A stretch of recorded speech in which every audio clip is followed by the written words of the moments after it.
चलो बच्चों, let's read this question. The question says a graph between x by m and the pressure of the gas at constant temperature is called adsorption isotherm, where x is the number of moles of adsorbate and m is the mass of adsorbent. ठीक है, adsorption isotherms of different shapes have been experimentally observed according to Freundlich isotherm. In the given isotherm, select the incorrect statement. Option A है x by m is directly proportional to p की power 1 by n along OA.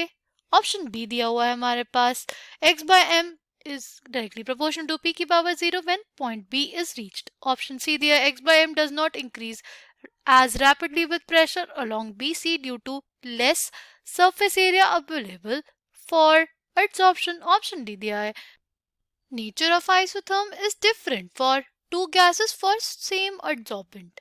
ठीक है, तो देखो, the key concept for this question is Freundlich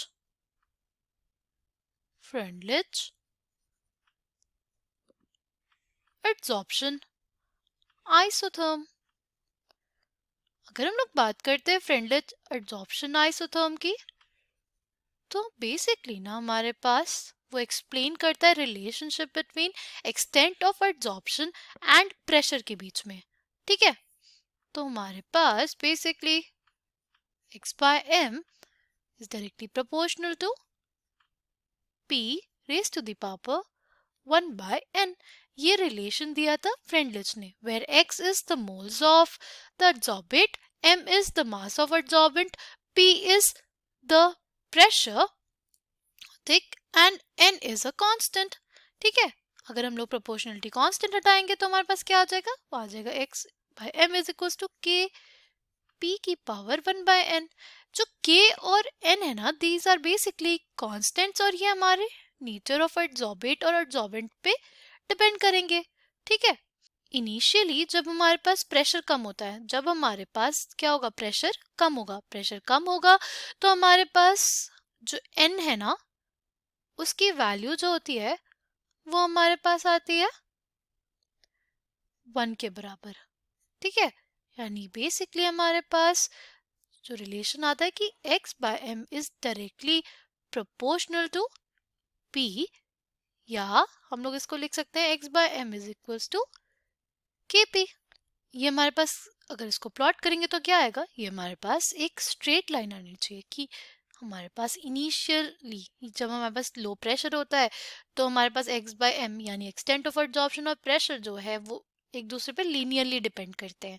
ठीक, उसके बाद हमारे पास इंटरमीडिएट प्रेशर पे जो हमारे पास ये रिलेशन होता है, ये वाला रिलेशन ही वैलिड होता है. कौन सा, x by m is equals to k into p की पावर 1 by n.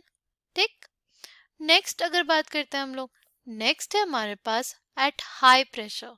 नेक्स्ट है हमारे पास at high pressure. High pressure पे हमारे पास जो n होता है ना, वो टेंड करता है इन्फिनिटी को, और जो हमारे पास 1 by n होगा वो टेंड करेगा 0 को. तो हमारे पास जो रिलेशन आएगा वो क्या हो जाएगा, वो हो जाएगा x by m is equals to k into p की पावर 0.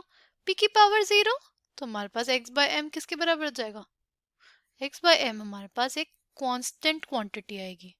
ठीक है, तो बेसिकली अगर हम लोग फ्रेंडलिच आइसोथर्म के लिए ग्राफ बनाना चाहे वो हमारे पास कैसे बनता है, वो कुछ ऐसा होता है. हमारे पास है x by m versus p.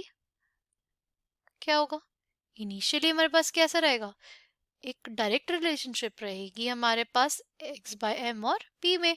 ठीक, फिर जैसे जैसे प्रेशर बढ़ेगा हमारे पास हमें इंटरमीडिएट प्रेशर की वैल्यूज आएंगी. राइट, सपोज यहाँ पे इंटरमीडिएट प्रेशर की वैल्यूज थी, फिर हमारे पास एक ऐसा टाइम आएगा जब हमारे पास जो एक्सटेंट ऑफ एडसॉर्प्शन है वो कांस्टेंट हो जाएगा विद रिस्पेक्ट टू प्रेशर. ये कब होगा, जब हाई प्रेशर कंडीशंस हमारे पास आती हैं. ठीक है, coming back to the question, हमारे पास क्वेश्चन में बोला है कि x by m is directly proportional to p की power 1 by n along OA. Yes, this statement is correct. ठीक है, ये तो वैलिड होगा हमारे पास. फिर हमारे पास बोला है कि x by m is directly proportional to P की power 0 when point B is reached. नहीं, यहाँ पे अगर हमारे पास p की पावर 0 होता तो ये कांस्टेंट होता c तक, पर हमारे पास वो कांस्टेंट प्रेशर की वैल्यू हमें देखने को नहीं मिली है, इसलिए जो स्टेटमेंट हमारे पास वो इनकरेक्ट हो जाएगा। फिर ऑप्शन सी है कि x by m does not increase as rapidly with pressure along BC due to less surface area available for absorption. वो बोल रहा है कि BC में हमारे पास इतना ज़्यादा तेज़ी से हमें इंक्रीज देखने को नहीं मिलता है। क्यों? ऐसा क्यों हुआ? ठीक है, ऐसा इस वजह से हुआ क्योंकि हमारे पास जो सरफेस पे ऑलरेडी काफ़ी पार्टिकल्स एब्जॉर्ब हो चुके होंगे। ठीक है, तो जो हमारे पास नए पार्टिकल्स एब्जॉर्ब होने आएंगे उनके लिए जो जगह बचेगी एब्जॉर्प्शन के लिए वो कम होगी। ठीक है, तो ये वाली जो स्टेटमेंट हमारे पास वे भी करेक्ट हो जाएगी। फिर हमारे पास nature of isotherm is different for two gases for same absorbent. ठीक, हमारे पास बोला है कि जो नेचर होता है आइसोथर्म का वो डिफरेंट हो जाता है टू गैसेस के लिए for same absorbent. Yes, this statement is correct क्योंकि हमारे पास अगर दो डिफरेंट गैसेस हैं तो उनके बीच में जो इंटरमॉलिक्यूलर फोर्सेस ऑफ अट्रैक्शन होंगे वो हमारे पास हमें देखने को मिलेंगे डिफरेंट। तो अगर डिफरेंट फोर्सेस ऑफ अट्रैक्शन है तो हमारे पास डिफरेंट रेट्स ऑफ एब्जॉर्प्शन भी होगा। ठीक है, और हमें जो नेचर दिखेगा आइसोटोप का वो भी हमें क्या देखने को मिलेगा, डिफरेंट देखने को मिलेगा। तो ए सी और डी हमारे पास करेक्ट है। बट इस क्वेश्चन में पूछा है कि इनकरेक्ट स्टेटमेंट कौन सा होगा, तो हमारे पास वो स्टेटमेंट हो जाएगा हमारे पास option B. x by m is directly proportional to p की power 0 when point b is reached is incorrect। इसका करेक्ट स्टेटमेंट कहाँ होगा कि x by m is directly proportional to p की power 0 when point c is reached। c के बाद से हमारे पास जो प्रेशर है ना वो क्या हो जा रहा है, वो कांस्टेंट हो जा रहा है। ओके, आई होप आपको ये बात समझ में आई हो। Thank you and all the best.